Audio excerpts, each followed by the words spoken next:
This week, we've got a conversation with Gene Ha. He's an Eisner Award-winning comic book artist discussing his most recent work at Marvel for the anthology series Marvel.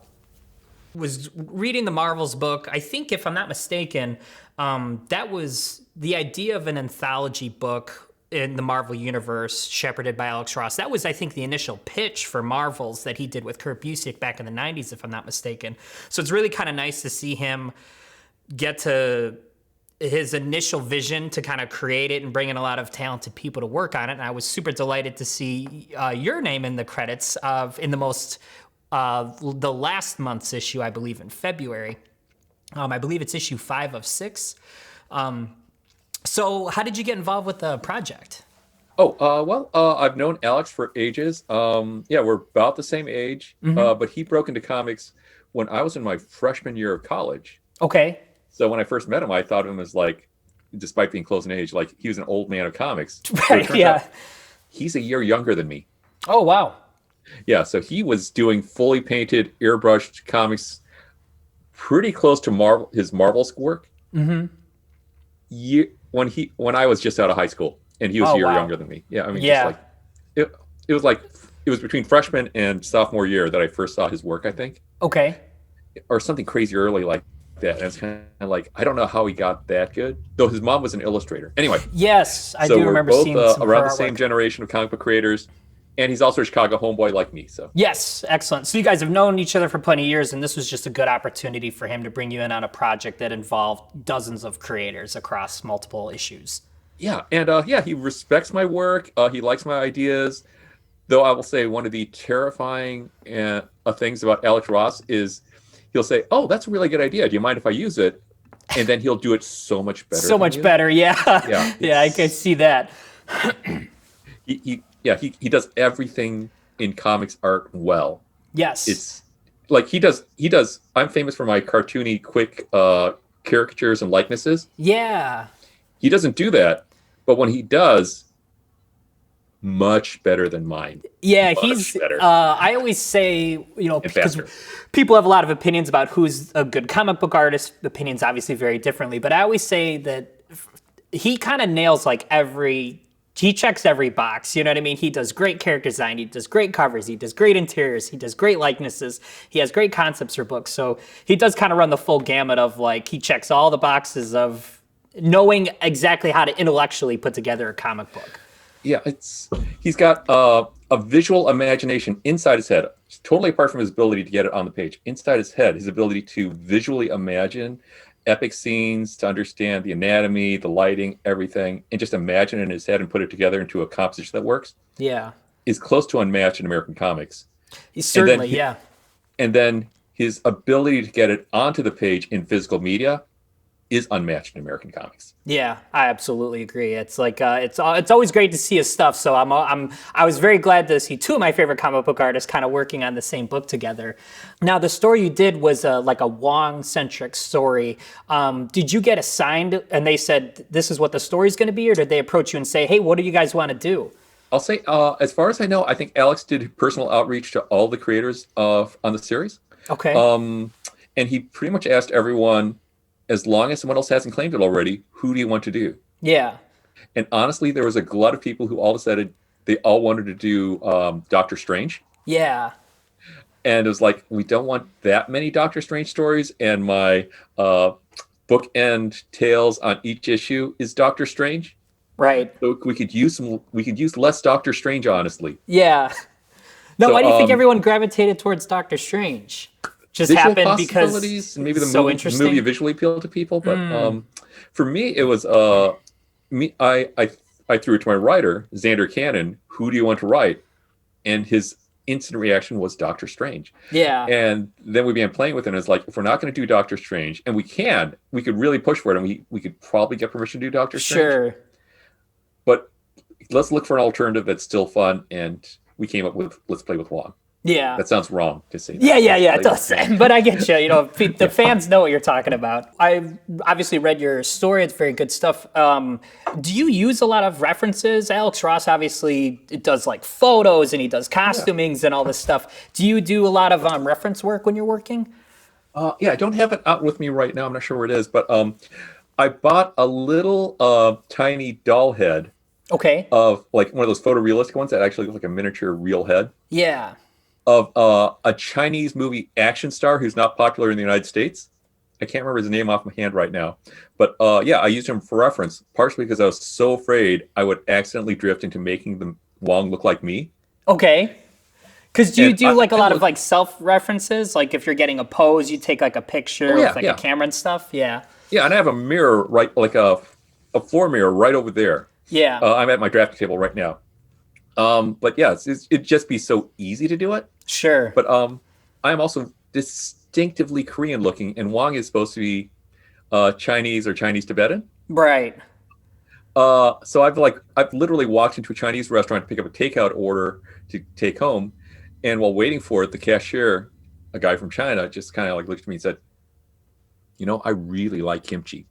Yeah. And it's like, how did he?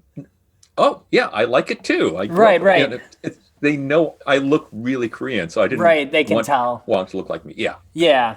Yeah, that's interesting. I never really thought about it that way, but it makes sense, right? Because there's these nuances between, different regions of the world. So it's like oh yeah, yeah, people in that specifically would be able to tell. yeah. And there's like, it's one of those things like a typical German face versus a typical French face. There's a Right. lot of people in Germany and France we would have no idea just looking at their face if they're Certainly. German fans. But there's some extremes where it's kind of like, oh, that guy looks really German, or that guy looks like Charles de Gaulle. Right. Yeah, You know, exactly. that's really French looking. Yeah, that's great. So I did a little bit of drawing for comics and stuff, and I found the experience to be both frustrating and very rewarding. But everyone has favorite things they love to draw and things they hate to draw. So I like really drawing people, but I hate drawing buildings and cars and nonsense. Do you have a specific thing that you really like to draw? Uh, I like. Actually, it really comes down to I love drawing faces. Yeah. Everything else, bodies, hands, guns, spaceships, buildings, it's all kind of a bother. Yeah. But I also, well, I love drawing faces and I love drawing stories. I love telling a story. Yeah. So to get the story across, I have to sometimes leave off on the faces and draw everything else to Oh, make and the story work. save it for later. Or just, it's just what does the story need? And that's always been Right. there's like a lot of arguments about like what is the purpose of art and stuff like that, and what is the loyalty of the artist, is it to yourself, your vision and stuff like that. And my loyalty in comics is to telling a good story, and what does the story demand? Yeah. And if the story demands a giant cityscape with crowd scenes and mechanical stuff at frustrating multiple like with 8 different vanishing points because Yeah. things are flipping through the air. You got to And do it. yeah. On the other hand, if I can get away with, there's a story at, so I have a creator-owned graphic novel, May, M-A-E, that I Yes. wrote and drew. Yes, it's And great. volume two, I did an experiment there on a new technique where I figured out how to do blurry, smudgy stuff for backgrounds. Okay. It's one of the most fun things ever because it's kind of like, if I don't need to draw the bar, here's how I just literally do smudges for the background. Check it out. And it's called when Dahlia Jane Kramer met Molly Jane Kramer, who was the writer of one of the issues of May that I didn't write. And so much fun not drawing backgrounds. Yeah, it's kind of like a nice shortcut for you. Yeah, but yeah, I wanted a way that still fit the vision in my head and got my story across. Yeah. So I still indicate there's a crowd behind the character of people inside of a bar where they're hanging out. But being able to do a lot of figures as smudges was so much easier, and it was more cinematic. Right. And to your point earlier, if it services the story, that's all you really need to do, right? Is like, as Right. long as the story makes sense and it visually works, that's, your work's Yeah. done. Yeah, but there's a point in the dialogue in that where one of the characters is talking about how much she loves. My brain's just completely brain farting right now. But love of a certain comics writer, and therefore I drew the comics writer standing in the background, dressed as one of his characters. Oh, cool. And then I had a bunch of her friends in the background because another character was talking about her friends, same scene. And because it was those scenes, in that crowd scene, I drew likenesses of all of the friends she was talking about. Yeah, that's neat. Yeah, And these and are, would a reader realize who these characters are, or are they just more of like Easter eggs thrown in? it's a little bit Easter eggs, but it's like if you really know who this writer's work, you'll recognize his likeness and the Sure. artist. Yeah, but anyway, for the friends, they look like people who would be friends with the person because they actually are. Right. It So the works. reader might be able to put together like, oh, these are supposed to be the friends. Yeah, it's always a fun thing. I actually went to the same college Alex Ross did, obviously many years apart, and I remember reading. He did these big tabloid-sized books, and he did one of Batman. It was War on Crime, and some of the teachers from the school were characters in the books, and you're reading, you're like, oh, Oh, that's neat. my anatomy teacher. I worked with that woman for 2 years or over the course of a semester or two. So I always kind of like when they kind of shoehorn people in there like that. No one else would ever know that. You'd have to know it by having gone to the school and working with them people. But it's nice to see the the little Easter eggs kind of placed in the work. Now, who would you say are your biggest artistic inspirations? Is it people that work in comics, or is it filmmakers, or where do you draw your inspiration from? Oh, I mean, like mostly comics, and I'm gonna say movies not so much anymore. Yeah. Okay, so I'm finding a lot of recent YA work, young adult focused graphic novels, really exciting. So Oh, great. I don't know if I have it here. The Nameless City by Okay. Faith Erin Hicks.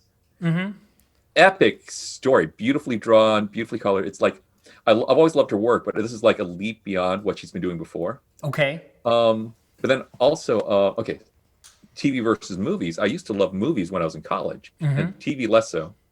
And there used to be like a joke T-shirt that said, "Theater is life, movies are art, TV is furniture." That's cool. And that's not true anymore because, Yeah. I mean, theater is still life, but movies have kind of gone downhill because like there's like very little room for middlebrow movies. The indie market's gotten smaller. It's all about the tentpole blockbusters on Right. streaming. Well, now TV is where creators go to have distinctive visions expressed through live action, live action cinema, and it's done on TVs as TV series. I mean, like, it's hard to think of a movie that's as good as, say, like Breaking Bad or Yeah. The Wire or something like that. Right. Those type of things don't get made as movies. Yeah, that's true. It's movies always seem to me is like they're very kind of in a box, and they can't really go too far outside their box if they've got rules. And with TV, is certainly something like Breaking Bad. I don't know that I've ever seen a character switch so much over the course of a story being told. I mean, you really root for this guy at the start of that first episode, and by the end of the episode, the season, you're just like, this guy's a monster. We watched him become a monster over the course of however many seasons, and I don't know that I've ever seen a character transformation like that in a movie. And it's obviously tricky, right? They have a lot more time in TV, but what a transformation that was to witness over however many seasons Breaking Bad ended up being. Yeah, and like a really long graphic novel or a comic book series can do that type of thing, and that can be done. But and TV series can do that. Movies have trouble with it, and I've heard interviews with movie directors who've done TV saying, "I can't believe how much space I have to explore things. I've never been able to do something like this before." Yeah. It's really exciting, That's used to be awesome. kind of the opposite. Yeah, it's flipped a little. In terms of diversity in comics, the Doctor Strange story you guys were telling with Wong. Wong's obviously a diverse character. We don't see a lot of Asian American representation in comics, but you guys also co-created a Native American character. Zigwan, I believe, is the character's name. Is that how it's pronounced? Yeah. Though I don't speak Ojibwe, so I might get it wrong, but she is also definitely the first Ojibwe superhero in Marvel Comics. That's I mean, as really far as I neat. can tell, she might. Yeah. Yeah. So that was fun. What went into creating the character in terms of how you guys arrived at it? Where did you have a lot of notes from Marvel in terms of the type of character you can create, or were they just say, do whatever you need to for the story? Honestly, Marvel gave us a very free hand in what we were going to do with it. And then it was just a matter of me and Xander just deciding what we wanted to do, coming up with rough ideas, but leaving space so that when we actually began digging into the real research, it would still work with it would still work with the actual culture that Ziguan came from. Oh, that's cool. Yeah, that came down to tracking down an Ojibwe elder, Doreen Wiseman. Okay. Is Ojibwe, and she's works with museums and stuff like that, and and she teaches colleges, and so she just through email, just we ran everything past her, Oh, and she was cool. incredibly generous in just telling us, "Oh, that's great. Here's how I would do it if I were you. Here's a bunch of ideas on what this would look like, and um, this idea you had for a tattoo on the face is not actually Ojibwe. Here's what some markings we sometimes put on our face, and it's usually not in the form of tattoo. It's usually as eye makeup." Okay. And it's like, so there's little red triangles on Ziguan that she wears when she's doing magical stuff, as Yeah. opposed to just streetwear. And that's a traditional Ojibwe marking. Oh, that's great. So she even was able to give you guys input in terms of like the costuming for the character of what would be like culturally relevant. Yeah, she sent me a bunch of stuff, and one of the costumes looked like a Kirby design. Oh, that's it's called awesome. a strap dress. Yeah, Okay. and it's like, okay, these are all great, but this traditional dress looks like like something like from the New Gods. Literally, That's it looks neat. like something that Orion would wear. Yeah. Wow. That's really cool. So I threw it in. Do you know, do they have any plans for the character, or is it just something? I think the story ends and Wong says something like she's going to be helping out around the Sanctum Sanctorum. Do you have any idea if there's any plans or what's going on with the character post Marvels? Like I said, we're given a very free hand. The stories are not part of continuity, and Alex Ross specifically designed so that it could be imaginary. Each of the stories could be imaginary or things like that. Yeah. So there's no plans to put her into continuity yet. But the way this works is that essentially, if you create a really good character and a writer looks at it and thinks, "Oh, that's fun. I want to use that character," that's how it enters continuity.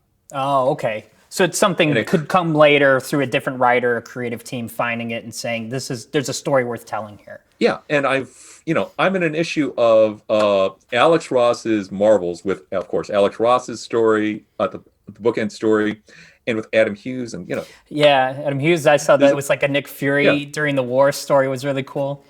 Yeah, and there's a really good chance a lot of great comic creators are going to see this. Hopefully, even some young ones.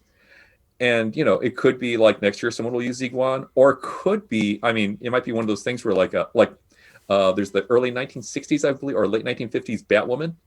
Oh, right. Yeah. Yeah, a much hated and derided character. Right. Let's domesticate Batman and to prove he's not gay, by creating a woman, a superhero who's just there to be his love interest. Right. His annoying love interest. Yeah. And decades later, someone said, "You know what? I know how to make this an interesting character," and they relaunched it. Hopefully, they won't have to rework Ziguan that much to make it work. Hopefully, they just like her as she is. Right, yeah. I mean, she seemed like a fully formed character and kind of ready to go, and like a perfect addition to what Marvel's been doing recently with kind of building this more magical realm with like the Strange Academy book, and there's a couple other things they're doing, expanding the universe of magical users in the MCU. Or just the Marvel universe, I suppose. For this particular issue you're doing, and I don't know if this is normally how you work, but I usually associate your work with like the markers that you use when you're doing like convention sketches and such. Is that how you did the interiors on this? Was that it was more of the marker work, or was this painted? Or this is the first time I've done fully painted work, and it was with Copic markers. Oh wow, that's cool. Yeah, I mean, it looked great. It's like, you have never done that in interiors before for a project? Nothing significant. And it was like single panels. Yeah. And I've done a grayscale thing, which was recolored afterwards by a colorist at the Top 10 Season 2 miniseries. Right. But that was only for, but yeah, this is Alex just came up to me when he asked me to join in the project. He said, "I'd love to see you do physical media and to do it in full color." And I was like, "Oh, really? I've never done that for comics before." So yeah. So do you usually work digitally then? Up until recently, I did black and white on paper, so the pencils and inks, and then I would do digital colors. Okay. Because frankly, having that many colors around is kind of annoying. Okay. And having to deal with it, or there'll be some little color you want that's really hard to get. Yeah. And you have to buy a special tube of paint or bottle or whatever. Or it's expensive. Yeah. And it was just, this one is like, you know what? Over the years, I have built up a marker set, and I might as well. Let's try it out. It's only going to be it's only going to be like 5-6 pages, or no, it's 12 pages. It's only 12 pages. Yeah. Actually, that's a story in itself where I said to Xander, okay, this is going to be fully painted in color and marker. It's incredibly laborious. Don't make it too long. And he's like, my story idea is like 12 pages long. Yeah. Like, can you do a shorter story? No. No, it's got to be 12. The story I want to tell is this many pages long. It's like, Yeah. okay. Everything was a multi-panel page. There were no splash pages. Right. So I was able to do the pages as in multiple sheets, just so 8.5 by 11 paper, which just made it easier to manage. So here's the very first panel. Yeah. Okay. And then you can see this, the second panel here. Yeah. Wow. So each panel in the comic was its own page, and then you digitally composited them. It tended to be like a row of panels going across. Okay. It tended to be its own tier. Oh, cool. Yeah, that's like, really neat. Page 2, the first 2 tiers of panels became its own page, its own sheet of paper. That's so cool. And then the last big panel was its own thing. Yeah, that's awesome. Yeah, I was actually really glad to see. I love the Avengers; they're my favorite. So when I flipped the page and it was getting to see you drawing the Modern Avengers, I was like, "Oh, this is so cool to see." It was awesome. That's really cool. So do you typically work? Is that size roughly around the size you don't work, or have you worked larger? Do you like working smaller?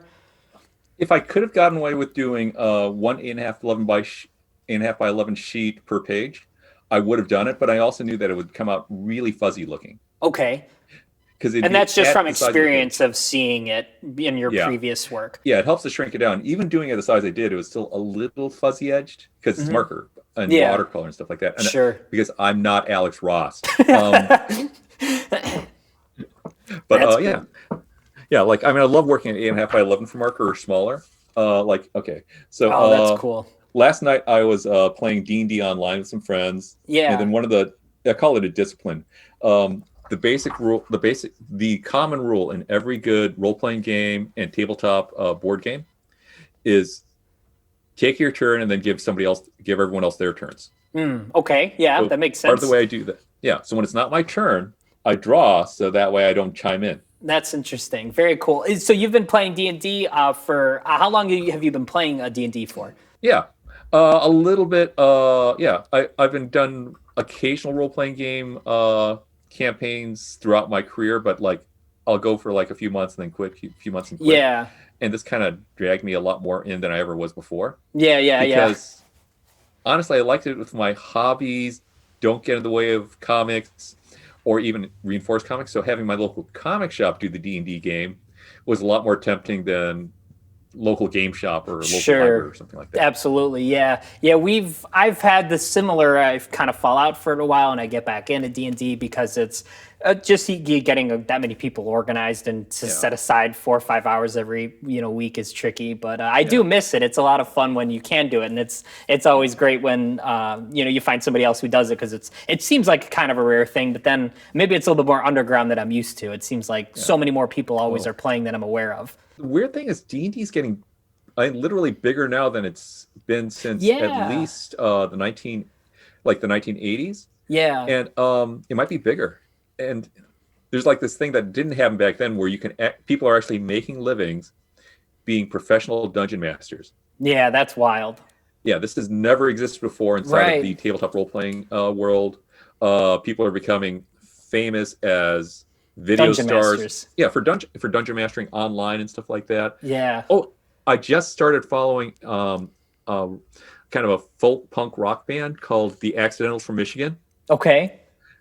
And I was like, their songs are just so catchy. They're just stuck in my head. I'll wake up in the morning, I'll have one of their songs in the head. So I bought the CDs from their online web store. And one of the things they sell occasionally is Dungeons and Dragon sessions, dungeon mastered by one of the musicians. Oh wow, that's great. It's a trio, and it's like, I think even like 2 of them are even like in the game, but one of them's dungeon master. And it's like, I have never online. What a world we live in now. It's fantastic. I think a lot of it too, maybe those kids from Stranger Things popularized it in the last couple of years because they were playing, and then everyone's like, oh yeah, D&D exists. We can go do this like those kids. Oh, that helped. Also, Rick and Morty apparently were a huge influence on this too. Yeah, so Dan Harmon was doing Harmon Quest, and it was they were playing a Yeah. version of D&D, and that DM that they had, that guy was incredible. And then they'd animate it, very simple animation, but they'd animate it and then release them as episodes, and they'd have like celebrity guests come in and play different characters. That was very enjoyable. I really liked that. So he's a huge proponent of it. Yeah, and now there are like official Rick and Morty Dungeons and Dragons books. So yeah. Right. Yeah, they've done comics. I think IDW is doing them, and it's like the family goes on like a D&D adventure. It's great. But also like rule books for D&D. Oh, really? Oh, Yeah, wow. That I didn't know. That's amazing. Yeah. Source wow. books, so yeah. Yeah, that's neat. Very, very cool stuff. In terms of comics that are coming out right now, is there anything specifically that really speaks to you? Something you're really enjoying? I will do a little shout out for something where a friend of mine did, which is Corinne Roberts. It's a kid's book called Bug Bites. Okay. About this girl who discovers that her grandma, who made a cookbook of how to cook bugs, based on her experience of meeting giant bugs who were trying to eat her grandmother when she was a kid. Okay.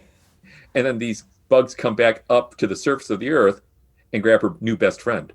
Okay. And she has to rescue him. Oh, wow. That sounds great. Yeah, and it's morbidly funny. As much as I complain about fully painted work is so much hard work. Yeah. She did it fully, 3 issues in watercolor. Wow. Wow, that's so laborious. And it's crazy. It's like Tim Burton and Dr. Seuss got together. Kind of like crazy backgrounds, designs, and monster, like the bug designs. And when I say bugs, I don't mean insects. I mean they're like some of them are more like slugs, some of them are more like praying mantises, cool, that centipedes. Yeah, but they're crazy designs. Oh, also Katie Cook's Nothing Special webcomic. Okay. Yeah, I think I was reading some of her stuff, and then I just fell off of it because the internet's so vast, you get lost. Yeah. And there's a part of me that really wishes she would do it's a webcomic, and she designed it as a webcomic. And I wish someday she could do a print edition of it, which is something I really love when a physical copy, I like. Yeah.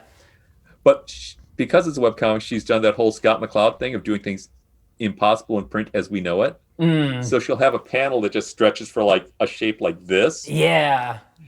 And it's kind of like if you shrink it down so it'd fit on a page, you couldn't read anything. Right, it'd be so narrow. Yeah. Yes, it's anyway, this is the golden age of comics. More so than the 1930s, 40s once was. Absolutely. Yeah, I totally agree with you. It's the sheer amount of content that they put out.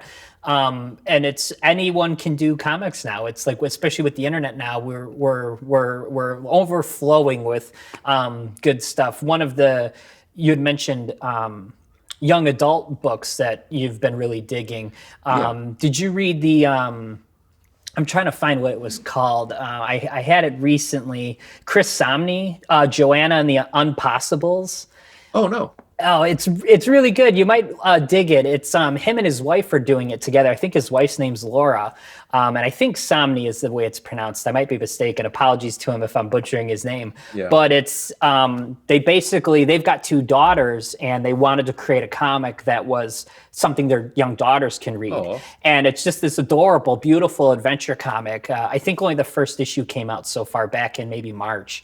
And it was just this joy of a read, just real simple, just like adventure-y book. And it's a character who there's some kind of calamity. She loses her sister, and then it looks like she's trying to find her sister out in the world. And it's kind of like this post-apocalyptic world, and the characters are based on their daughters. And it's really charming little story. I really enjoyed it.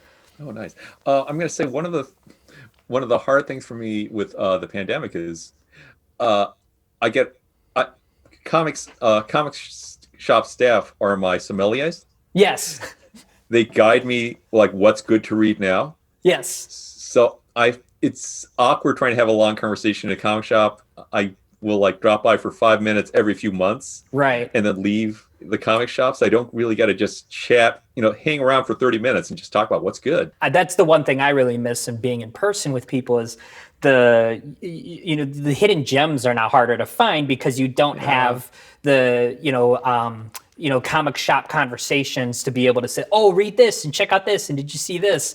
You really got to dig through previews, and it's just like thousands of pages of stuff. It's hard to tell what's worth reading. Yeah, that's one of the big reasons I want a vaccination now, is so I can get back into hopefully me and the staff can get vaccinations so we can all just hang out again and talk comics, even with masks on. Right. It's at least it's in person, and it's an enjoyable experience. It's the camaraderie I miss. Yeah, hang out for 30 minutes and just like find out what's cool and new, and see other customers come in and see what they're picking up, and then ask them about it. And I really miss that. Yeah, I do too. It's we're almost there. I think we're kind of rounding the corner here, so hopefully we'll kind of get back to some semblance of normal too. But it's an experience I truly miss. So Gene, we'll do kind of like a ending on our end, but in terms of books, or if there's anything you want to plug, is there a way people can follow you on social media, or do you have any projects coming out that you'd like to?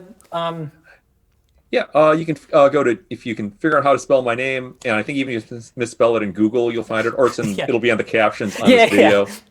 So geneha.com.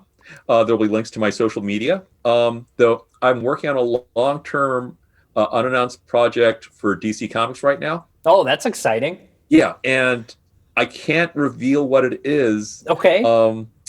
So I'm not doing a huge amount of posts about my comics work, because it's like, when secret. I can announce it, there will be a flood of stuff, but I can't, until they announce it, I can't announce it. Fair enough. Do you have any idea when that might be coming down the pike, or just somewhere in the future for us to keep an eye out? You'll have to keep an eye out. Though, no worries. If you continue to follow Steven and the podcast, hopefully they'll give me a little shout out. We certainly will, sir. Awesome. Yes, you guys are heroes. Oh, no worries. We just want people to like the stuff that we like. That's all. Cool. Awesome. Well, this was really great, Gene. Thanks so much for taking some time out of your busy day to talk some comics with me, and talk a little bit about your career and your influences, and this exciting new work you've been doing. Oh yeah, I mean, except for lacking that beautiful smell of fresh comics, I'm just like hanging out in a comic shop. Exactly like that. That's everything I hope this would be. Awesome. Well, thanks very much, sir. I appreciate your time. So if you like this content and want to see more like it, feel free to subscribe below. If you want to follow me over on social media, you can find me on Instagram at @TheBraveButterPecan. If you're looking for more content like this, I co-host a weekly podcast called Caffeinated Comics. You can find anywhere you find your podcasts. If you're interested in any of the titles we've mentioned during this episode, I'd encourage you to support your local comic book store. If you don't know where your local comic book store is, you can go to comicshoplocator.com, type in your zip code, and they'll show you the nearest store.